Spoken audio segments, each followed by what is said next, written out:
दिवसर कथा आसूची जिते महिला निर्यातनार कथा आसूची जिते महिला कोटी निष्पेषित निर्यातित हबार कथा आसूची सेठी कोठी ना कोठी सरकार ठारू आरंभ करी आपणकर गणमाध्यम पर्यंत साधारण जनता आरंभ कमान मैन पर्यंत से माने जागी उठती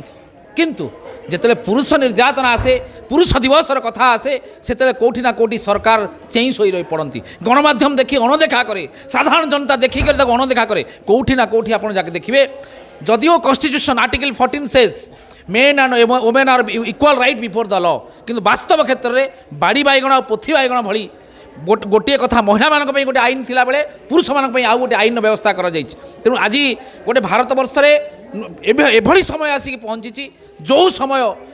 समस्त पुरुष मैंने एकत्रित होगा दरकार एवं जो पुरुष विरोधी आईन व्यवस्था रही 498 कथा कहतु जिते जड़े महिला तार स्वामी द्वारा निर्यातित होती से गोटे 498 केसटे करुँची